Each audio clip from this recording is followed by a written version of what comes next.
I present myself in front of the council. Greentext, representative of the Lucis. Greetings to all of the councillors. Welcome, representative, spoke the head of the council with a calm and powerful voice. You may explain the matter of your intervention. He was a massive Proct, a mammal race with thick dark skin, short black fur on their back and limbs, and two big horns on the top of their head, one behind another.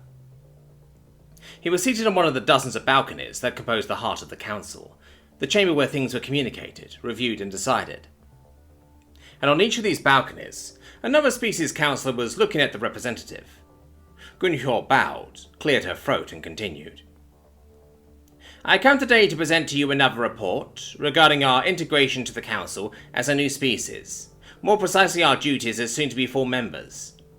Since the beginning of the integration procedure 5 cycles ago, I have come many times in front of you, as has been requested, and as we were happy to oblige, to give accounts of our willingness and eagerness to join the council. I did so through presentations of actions befitting a council member, through changes of our laws to fit the ones of the council, and through commercial deals strengthening the bonds between us and many other species having a seat in this room. The Lucy spoke with a clear and chanting voice, her pale skin covered by her diplomatic grey robes, a faint blue light shining through the tendrils at the back of her head, and her 4 limbs slowly accompanying her speech. She was clearly used to these interactions, and today she was particularly eager in her tone and gesture. And today, it is with great pleasure that I present to you the result of our very first and very successful first contact operation. A few surprised whispers and some quite impressed exclamations rose from the balconies. First contacts weren't numerous throughout the galaxy's interplanetary travel history. There were one every few hundred cycles or so, and for a species that decided just recently to ask for admission to the council, it was exceptional to encounter such an opportunity. Because if first contact was successful, it would be proof of their good faith about the council's values of pacifism and respectful exploration. Other species would most of the time submit by force the newly discovered planet to integrate its resources into their own, but the council considered more beneficial on economical and political levels to help the species instead, and having them become close allies, probably depending on the councilian species.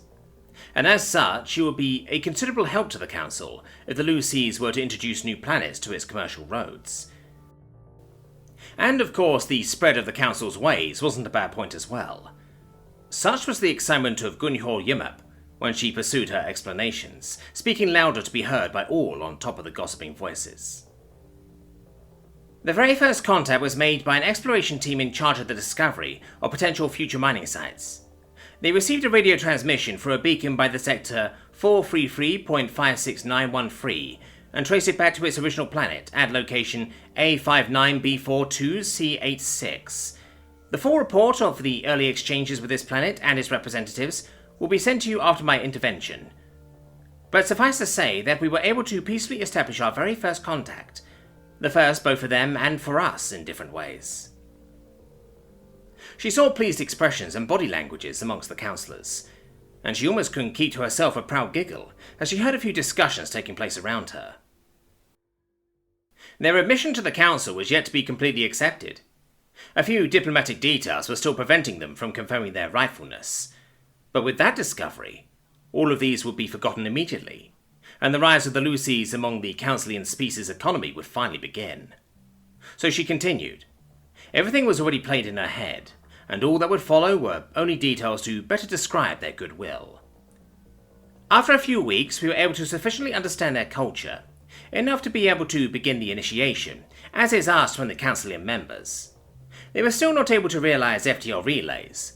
They only discovered cryopreservation and were researching wormhole transportation, to our knowledge, not successfully. So from our transportation, we offer them ownership of a few FTL relays amongst our own network, throughout the councilian territory and our own. From our defense, we offer them some weapons and means of making them to defend themselves against pirates and hostile species. From our economy, we offer them favorable commercial treaties and some investing funds, to allow them to begin their ascension amongst us more developed species. And from our diplomacy, we offer them embassies, participation access to some of our public operations, and partnership over the soon-to-be mining wells of the sectors 433.56. They have accepted our gifts gratefully, and several local months later, they are now in the process of becoming a small but complete interplanetary species, thanks to our patronage." She concluded by a graceful movement of the head, happy with herself and how she managed to present the amazing success of that hushed sponsorship operation. Hushed because they wanted to do the big reveal precisely this day, to make the best impression on the whole council. And judging by the nodding and affirmative exclamations that could be heard here and there, it had been truly effective. Councillor Jugged himself, the head of the council, seemed somehow impressed as he readjusted his sitting. "And pray, could you present to us our new sentient allies? What is their name? What do they look like?" his deep voice asked, almost with a pressing tone. "Of course, Honoured Councillor." She activated a giant holographic projection behind her, with a flick of her wrist, while theatrically gesturing to it. "Please meet the humans." And there she stood, the projection coming to life, presenting the new being in full detail.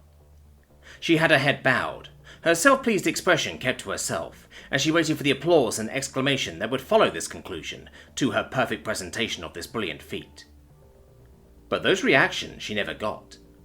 Instead, the first thing she heard as the projection stabilized was a tired voice belonging to Councillor Jugged. "Not again," he sighed heavily, as other councillors and diplomats were erupting on the other balconies. "Really? This has to be a joke. They did it again? How is that even possible? We should have known this session was a waste of time. I'm going to quit. I swear I'm going to quit. Where are the assholes anyway?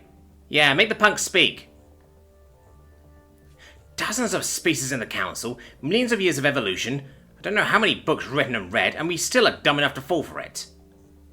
This time they're not going to get away with it. Does anyone have ethanol? I need ethanol, or stronger. What's happening? Said loudly Gunshjord Yenab, at a complete loss. Jugged had slouched on his seat, head gone backwards, limbs hanging by his side. When he heard the Lucy, he gripped the armrest to pull himself straighter, and let out another long sigh before raising his voice above the cacophony. "What is happening, Representative Yemap, is that you've been screwed, if you pardon my language." The assembly quieted down a bit, most of the councillors now exhibiting annoyed, angry or tired looks. "But maybe someone here," continued Jugged, "would be more able to explain to you how." The end of his sentence took an accusatory tone, as he turned his head to look at a specific balcony.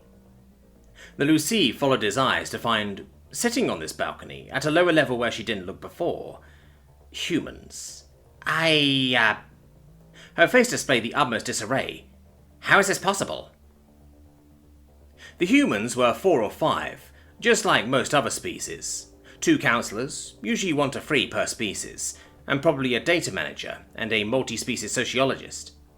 From their looks, they weren't distant parents or roughly similar bipeds to the ones the Lucys encountered. No, they were exactly the same. And besides, they were clearly not shocked or annoyed like the others. They were desperately and very visibly trying to keep themselves from laughing. "Not only is it possible," answered the head of the council, seeing the humans weren't, "but you are not even the first to be in that specific position, Representative Yemap. The humans have been a part of this council since many cycles ago, even before your species exploration team entered in contact with the council." "But in that case, who did we discover?" said the Lucy, forgetting all protocol or etiquette. "I guess I will have to explain from the start. I'm sorry about the ones present here that know these events as well as I do, but it will be a good reminder to the ones who don't." He threw a last irritated look at the almost laughing humans and cleared his throat. "Many cycles ago, I was still an assistant for the councillor of my species. We weren't head of the council at the time. I remember we discovered the humans. It was one of their colonies, I don't remember which one. We established the first contact successfully, and just like you, we gave them gifts. The initiation has always been the motto of the council, so we gave them knowledge, funds, commercial treaties, weaponry, and transportation technology. Just like you, it didn't cost too much for my species, since they were only gifts for a smaller empire. Humans didn't have that many worlds colonized, according to what we assessed, and as is the objective of the initiation, we knew we'd get greater benefits on the long run by making them allies. They accepted our gifts gratefully, and were surprisingly quick to adapt to these changes. We didn't think much of it at the time, and spent the next cycles continuing our exploration and helping them develop. Just like nowadays, the council at the time only held assemblies once every few cycles, except extraordinary events, which there were none, and so we finally went to the assembly to present to others the results of our exploration, as well as our new friends, the humans. Little did we know we weren't the only ones. When the first councillor, I don't remember which species, presented the humans, many were confused. One by one, the councillors started to claim they also discovered a bipedal species called humans. We couldn't understand. Did the others steal the discovery? Was that a misunderstanding? Were they cousins from distant stars and forgotten common origins? As we talked, we found out that out of the dozens of species composing the council, more than half of us discovered the humans.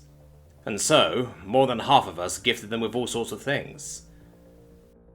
It took us another couple of cycles to investigate and find out the truth, because when we asked the humans, Jug said, while briefly looking irritatingly towards them, they only had evasive responses and fallacious arguments. Through cross-referencing and diplomatic exchanges, we were able to discover that they did this on purpose. When they had their real first contact with the first other species, they already had a few colonies.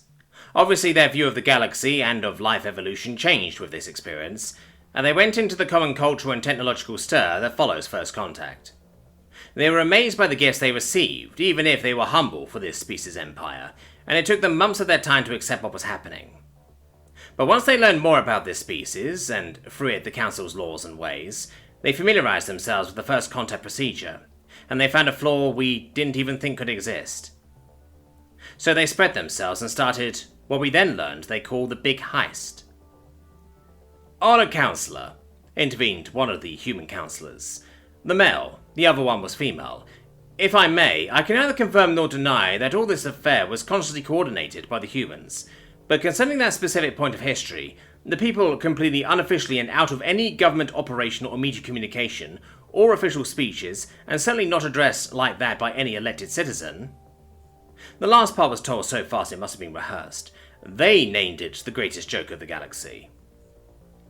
"Anyway," Judd continued, purposely not addressing what the human had said, "they sent colonist ships on many faraway worlds and constructed small replicas of societies on those new planets. This process took at least a few cycles to make a planet into a fleshed-out society, and so they poured all their resources into this operation to accelerate it.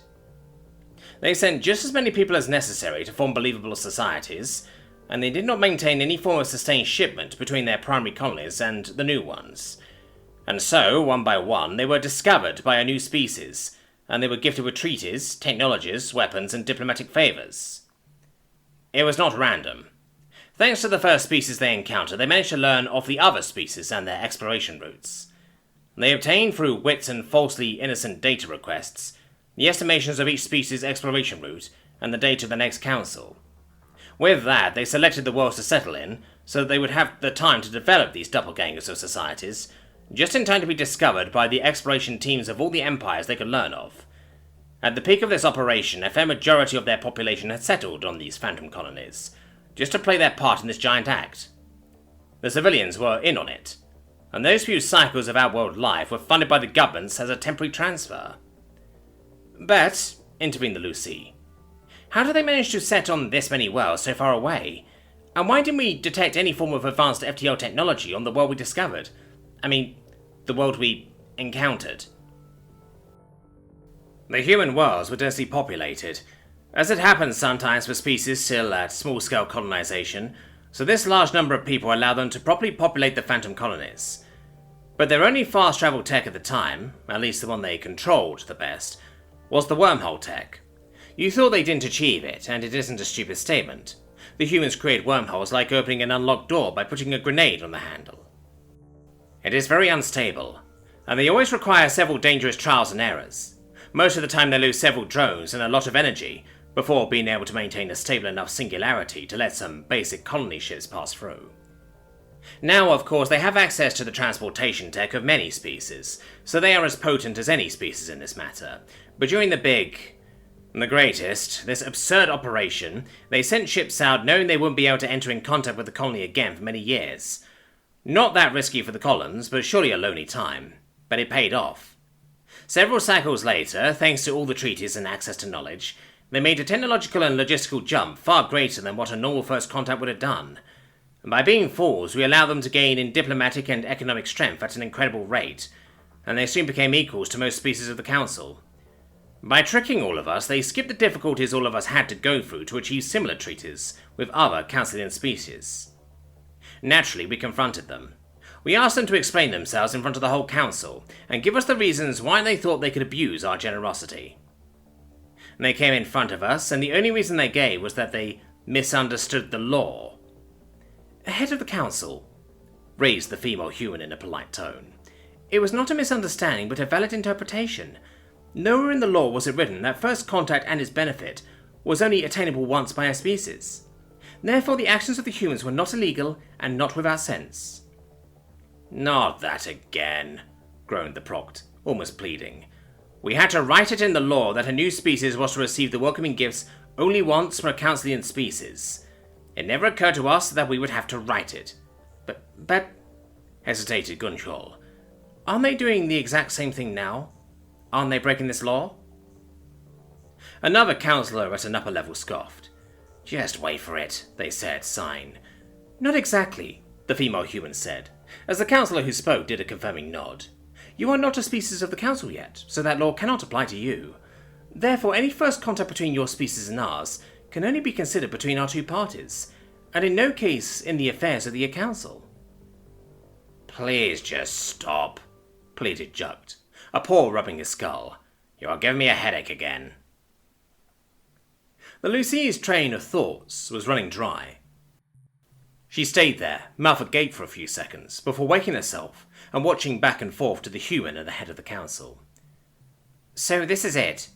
They keep what we gave them? She asked, making Jugt shake his head. I'm afraid they will, yes. And if I can give you a piece of advice, don't try to play with words against the humans. I strongly think you will be beaten at that game. An eventual legal recourse will probably turn into a nightmare for you. I swear they will be able and willing to declare all individuals of their species as independent pirate crews if it could spare them taxes on commercial exchanges. The humans on the balcony had their eyes go wide and looked at each other. The male one speaking to his colleague. Hey, it's not a bad idea, actually. Yeah, it could work. We just need to... Oh, no, despaired the Proct. You know what? Note that for later. For posterity. It might come handy in the future, said the female human to another, before they all turned back their attention to the central stage. Gunhyo Yimap, standing awkwardly on it, was looking at them, lost, before addressing them, not able to contain her questions. But why?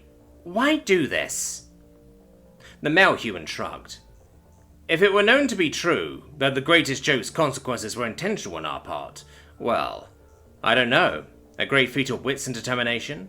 A proof of adaptability?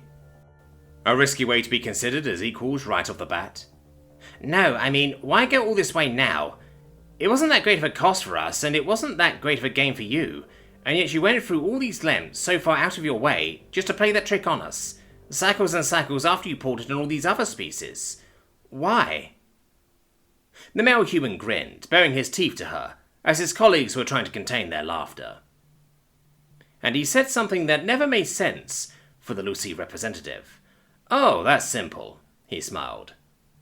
Every joke needs a good punchline.